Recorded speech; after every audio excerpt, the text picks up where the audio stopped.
clinical examination. And examination, obviously you will get the ECG done, because your patient may present with the chest pain, short of breath, and all these things. The chest pain because of the acute pericarditis secondary to rheumatic heart fever, or acute perimyocarditis secondary to rheumatic heart fever. So you will get the ECG findings of like ST elevation secondary to myocarditis, or the ECG changes of pericarditis, like PR depression. In AVR you will get PR elevation, okay, and you may have the PR prolongation because of the myocardial involvement in rheumatic fever. Got it? So these are the expected findings in rheumatic fever on ECG. So what else you get done in your patient? Chest X-ray. What are the expected things to be there in the chest X-ray? On chest X-ray, that's acute, not acute, like sort of the pulmonary vessel enlargements, like you can get the pulmonary infiltrates. So you may have the like the changes of pericardium, like the enlarged CT ratio secondary to pleural effusion, secondary to the pericarditis because of the rheumatic heart fever. So these are the expected things which you can actually find on X-ray in the rheumatic heart fever. What else you can find? What else we can go for in rheumatic fever? Obviously, the blood test. We will come aftermath, all the blood test. We will discuss the echocardiography, because you will not go straight forward to the echocardiography in these patients, obviously. But if you are suspecting like the acute rheumatic fever, and you you have a murmur of holocystic murmur, apical holocystic murmur of MR, and the patient is suspected as acute rheumatic fever, yes, you can go for the echocardiography. You should have to go for the echocardiography. But before going to the echocardiography, you have to do all these things before going towards the echo. So you send CRP because of the minor criteria, ESR, CBC, and NCA. Obviously, that it is expected. It is expected that CRP would be raised, as well as the ESR would be raised. In CBC, you will get the lymphocytosis or sort of things, or macro raised macrophage count. What else you can get? That raised creatinine because of the glomerulonephritis, because there is involvement of the kidney tissue as well, the renal parenchymal tissue involvement because of rheumatic fever, but it doesn't come into the major criteria or the minor criteria, because it is very less likely. So what else? Creatinine would have raised. Okay, raised. What else? Blood cultures, obviously you need to send to rule out the active infective endocarditis and all these things, and to rule out that organism in the blood. Second thing is obviously ASO titers, which is the most commonly practicing investigation in our rheumatic fever. ASO titer, the raised ASO titers would suggest what? Active inflammation. Active rheumatic fever. So what else you can get on all these things? Other things you can go for is like anti-dsDNA and anti-streptococcal antibodies, antigen of streptococcus, and anti-dsDNA B. These are actually very rare things. We cannot go straightforwardly to these investigations. Initially, we need to go for the ASO titers, and then we can go for this as well. But if your suspicion is high, and your patient has a history of recurrent rheumatic fever, and now you want to rule out that this time your patient has an acute rheumatic fever or active rheumatic fever or not, then you can go for biopsy as well. The biopsy of Aschoff nodules. This Aschoff nodules in heart. These Aschoff nodules commonly present at the intraventricular septum of the heart, and you can get the biopsy done, but it is not indicated in the like on the first presentation. But if you have a high suspicion of rheumatic heart fever and you want to rule out that is it a active or not, then you can go for the biopsy. But on the first presentation you cannot go for the biopsy in your patients. Okay. What else you can do with your patients is like echocardiography. So what would be the echo? An echo, as I told you, that you can get the murmur of MR or AR. Now it is actually difficult that this murmur or this jet of which is coming from the mitral tissue is because of the rheumatic heart disease or because of the native any other cause other than the rheumatic fever. In aortic position in the aortic valve and mitral valve.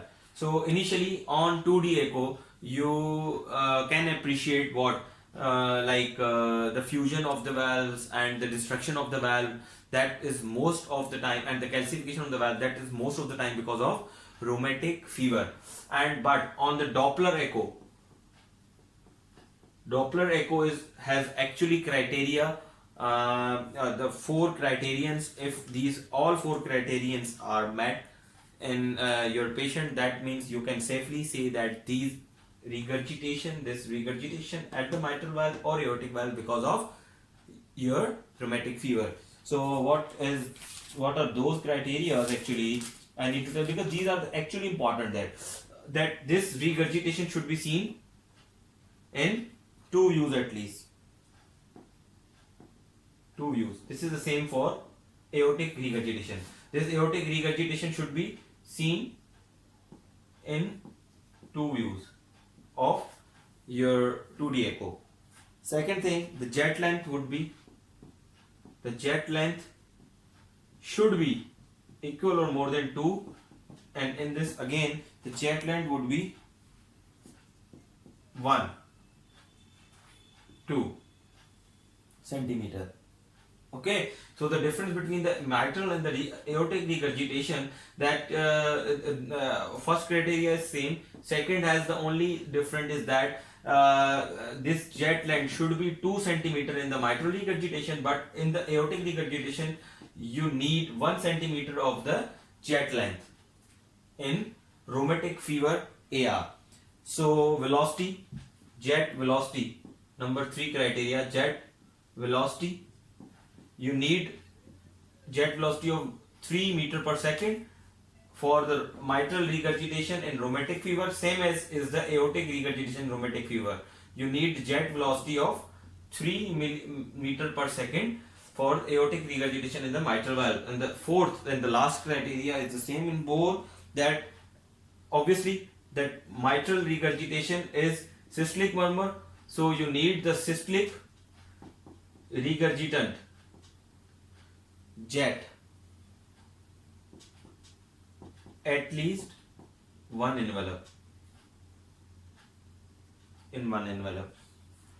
Okay, so and AR is the diastolic murmur, so you need pan diastolic regurgitant jet at least one envelope. So these are the 4 things, and if your patient has all these 4 things, then you can safely say that your patient has mitral regurgitation because of what? Rheumatic fever. And then the only difference that the jet length you need in mitral regurgitation is the 2 centimeters, and aortic regurgitation you need the jet length of 1 centimeter. Obviously that is the systolic murmur, so and the systolic regurgitation, so you need to that systolic regurgitation, that would be the pansystolic, and should be in one envelope. You will get only at least in the one envelope, and obviously that is a pan-diacetylic regurgitation, or this is a diacetylic regurgitation, so you need to get the pan-diacetylic regurgitation jet at least in one envelope to say that this aortic regurgitation and the mitral regurgitation is because of acute rheumatic fever. Is because of acute rheumatic fever. So as we done all these things, now we need to discuss what? Now we need to discuss about therapy. So what is the treatment? Treatment management, very important. Obviously in the acute rheumatic fever, you need to treat it with the high dose aspirin. How much high dose of aspirin you need to give your patients in the acute rheumatic fever? In the adult, you need to give the 4 to 8 grams per day, divided into 3 to 4 doses. Okay. So if you have an adult aspirin of 300 mg, so you need to give at least 3 adult tablets 6 hourly.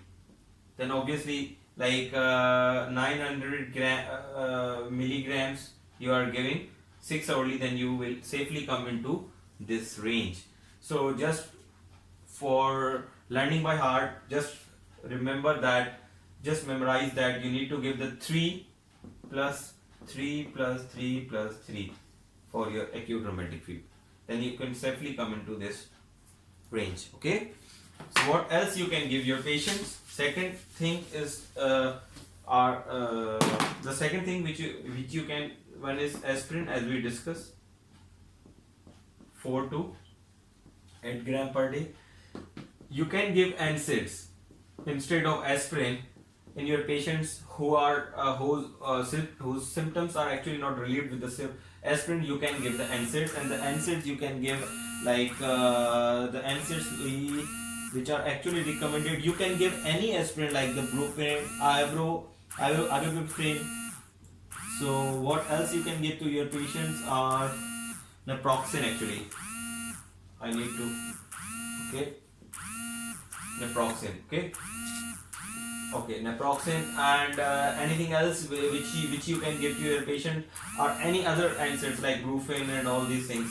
So you can give steroids, corticosteroids to your patient if your patient has a very bad rheumatic fever and you want to just hold the and if you just want to give the anti-inflammatory effect of the corticosteroid, it is better not to give the corticosteroids, because if your patient has the myocardium involvement and your patient has a signs and symptoms of the heart failure, then these steroids actually worsens what? Your heart failure. But if you actually want to give, you can give it as like 0.5 to 1 mg per kg. Okay, and 3 divided doses, and obviously you need to give all these therapy till symptoms resolves and ASO titers decreases. ASO titers decreases. Okay, and anything else which I actually want to tell you, then ASO titer decreases or your symptoms resolve. Most of the time the patient acutely present, when the patient present with acute rheumatic fever, they respond very well on aspirin. Okay, now come to the prophylaxis, because the recurrence is, if your patient has rheumatic fever, like if your patient has group A streptococcus infection untreated, that's why it is common in the, because untreated infections are very much common in the third world countries. If your patient has a group A streptococcus pharyngitis or tonsillitis or tonsillopharyngitis which is untreated or which remain untreated, then 97% patient remained fine, but 3% patient develop rheumatic fever, in those 3% patient, if they develop the rheumatic fever, they would have rheumatic fever in their life, like recurrent rheumatic fever, they 50%. That the 50% of those patients who had rheumatic fever have the chance to develop the recurrent rheumatic fever. That's why prophylaxis is actually very much important. So you have a two types of the prophylaxis: the secondary prophylaxis, which is that necessary, deemed necessary in your patients, and first is the primary prophylaxis, which is most of the time usually not practiced in our country or third world countries, but it is practiced in actually our developed countries are actually practice this primary prophylaxis. In primary prophylaxis, what actually you do in primary prophylaxis, you do that you get pharyngeal swabs, and if you get that group A is Streptococcus, then give antibiotics. Now we will discuss that what options we have in the primary prophylaxis. In the primary prophylaxis we have options.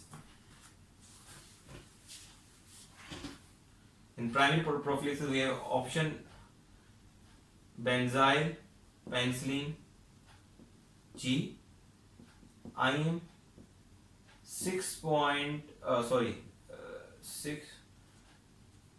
1.2 million if your patient has weight of more than 27 kgs, and if your patient has a less than 27 kg weight, then you need to give the 0.6 million units only once a life. That is the safest and the cheapest way to do the primary prophylaxis in your patients. But if your patient is not willing to take the IM injection, or you cannot give your patient the IM injection because of any reason, then you can give like oral penicillins as well. Oral penicillin V in your patients for 10 days. And what would be the dose in your patients? 250 milligrams. Okay. Oh, sorry, 500. 250 is in children and 500 in adults. If your patient is unable or is not willing to take the IM, or has any condition for which you cannot give the IM injection to your patient, then you can safely give your patients that oral penicillin V 250 milligram twice a day to children, and 500 milligram to your adults. Okay, for the 10 days. Then in your lifetime, then actually you are doing what? You are doing the primary prophylaxis your patient. What else if your patient is penicillin allergic? Then you need to give erythromycin. Erythromycin. How much erythromycin you can give your patients? You can give your patients erythromycin is like up to 1 grams per day. How you can give it? Like 20 to 40 milligram per kg. But you have other options as well. You have cephalosporins. Okay. Cefixaline, cephalosporin. For 10 days you can give cefixime as well. Cefixime as well for 10 days. Okay. Okay. You have also azithromycin. Azithromycin. If your patient has age more than 16, you can give your patients azithromycin for the primary prophylaxis who are actually less than 16 years of age. So you can give it like 500 mg for 5 days. It is actually for the lesser period and for penicillin allergic. But the best option is that you give your patients that penicillin GIM. So these are the actual thing. Actually, for those who have anything, who cannot go for the penicillins or cannot go for like the IM one, then you can give all these options which I have told you right now. So what else? Now the secondary prophylaxis. Secondary prophylaxis is actually the prophylaxis in the primary. What is the primary prophylaxis? As you know that the primary prophylaxis is a primary prevention. If your patient has not developed the rheumatic fever, but you are suspecting that these patients would develop the rheumatic fever in their life, in their future, then you just give these medication which I have told you earlier, that just give these medication and get rid of the rheumatic fever with your patients, in your patients. Okay, so secondary prophylaxis is actually you just preventing what you are just preventing the recurrence of the rheumatic fever, and it is very necessary that, because if the once the fever has come to your patient, then it is 50, there is a 50% of chance that would come again with your patient. And if they have if rheumatic fever has destructed, or if your patient has valvulitis secondary to rheumatic fever, then it has a chance that if he or she would have a recurrent rheumatic fever, then he or she would have bad or worse rheumatic heart disease. Okay, so in the secondary prophylaxis, ideally, when we have to do the secondary prophylaxis, and how we have to do the secondary prophylaxis in our patients. If your patient has a rheumatic fever with no heart involvement,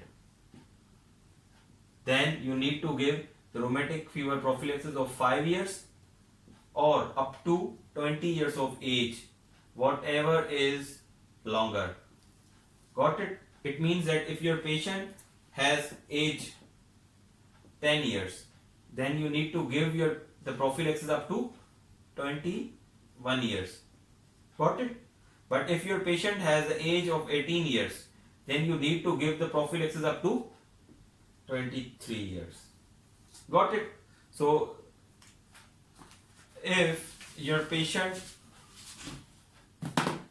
5 or 21 years, okay, if your patient has rheumatic fever with carditis but no valvulitis, okay, then you need to give what, 10 years or 21. Got it? What does it mean actually? That if your patient has age of 9 years, then you need to give the prophylaxis up to 21 years. Or if the patient has the age of, what is the most common presenting age of the rheumatic fever in our patient? It is actually 7 to 18 years. 7 or 6 to 18 years. Okay, so this is the most common presenting age of acute rheumatic fever in our patient. So 10 to 20 years. And if your patient has age of 19 years and he or she had rheumatic fever with carditis but no valvulitis, then you need to give the rheumatic prophylaxis up to what? Up to 28 years. Okay, up to 28 years, because it is whatever the longer. Now if your patient has rheumatic fever with valvulitis, residual valvulitis, then you need to give it 10 years or up to 40 years. What does it mean again? If your patient has presented with the rheumatic fever with valvulitis at the age of 25 years, then you need to give the rheumatic prophylaxis not up to 35 years but 40 years, because what it says that whatever is longer. But if your patient has presenting at the age of 40 years, then you need to give the prophylaxis up to 50 years. Got it? So now how we can do the prophylaxis, secondary prophylaxis, and what are the agents which we can use actually for the secondary prophylaxis in our patients. So remember that you can give the IM, same, benzyl penicillin,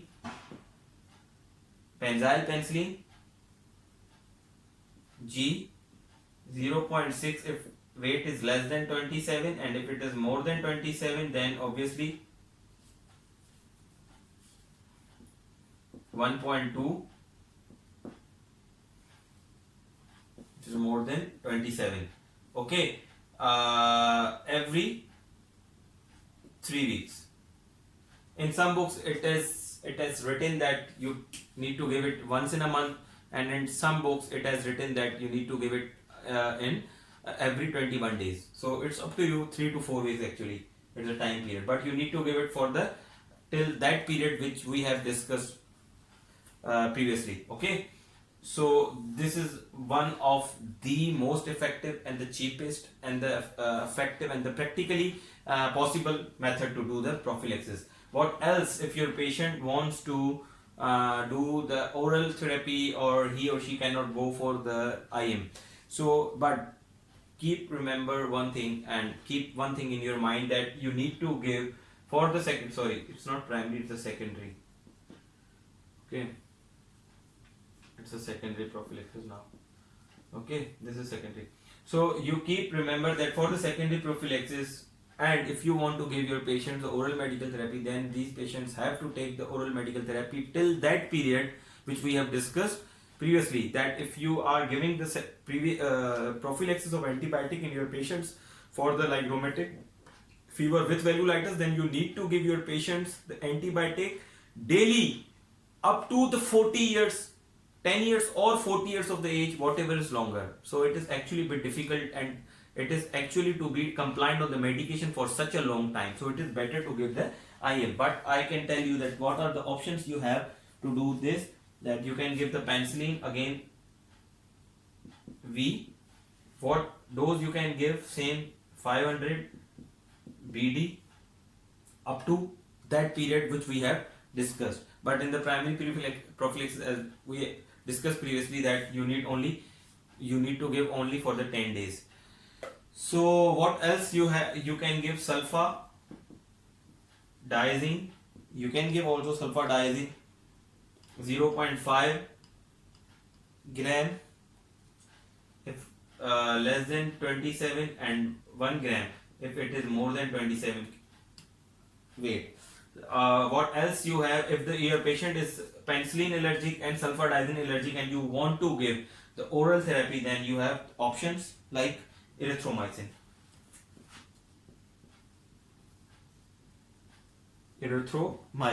And how much erythromycin you need to give your patients? 250 mg BD up to that period which we have discussed previously.